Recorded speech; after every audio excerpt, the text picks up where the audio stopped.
Binunyag ng isang vlogger sa pagdinig ng House Strike Committee ang planong sirain ang kredibilidad ni Pangulo Ferdinand R. Marcos Jr. o ng Administrasyong Marcos. Alamin natin ang detalye mula kay Earl Tobias. Bago matapos ang pagdinig ng House Strike Committee, naisiwal pa ng isang vlogger na nagngangalang Pebbles Cunanan na si Atty. Harry Roque raw ang nasa likod ng tinatawag noon na Polvoron video. Yan ang video kung saan inedit ang mukha ni Pangulong Marcos Jr. sa katawan ng ibang tao para palabasing gumagamit ng droga ang Pangulo.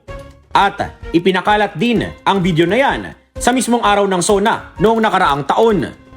Nauna naman nang napag-alaman ng mga otoridad na malisyoso nga minanipula ang video para siraan ang presidente at yan din mismo ang kinumpirma ni Pebbles kahapon.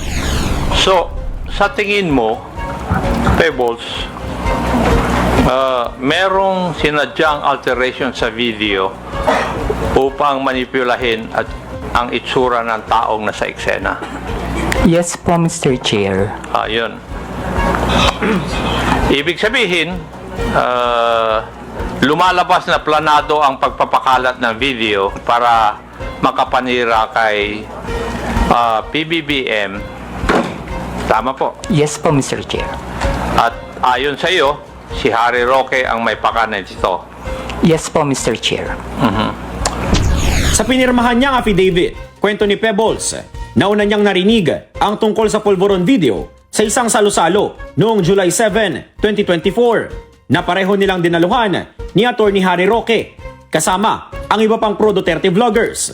At mismong si Roque din daw ang nagsabing magaling siyang magpabagsak ng gobyerno habang pinag-uusapan ang mangyayaring pagkakalat ng Polvoron video. Thank you.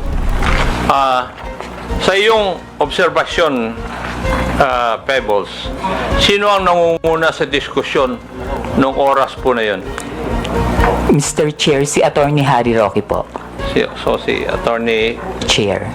Ang exactly sinabi niya dyan is nagkamali sila, magaling akong magbagsak ng gobyerno. Aha. Sa bigat ng mga revelasyon ni Pebbles, tanong naman ni Antipolo 2nd District Representative Romeo Acop. At sana masagot mo ito. Bakit ka nagsasalita ngayon at bakit ka pumirma ng isang affidavit? Para itama po ang mali.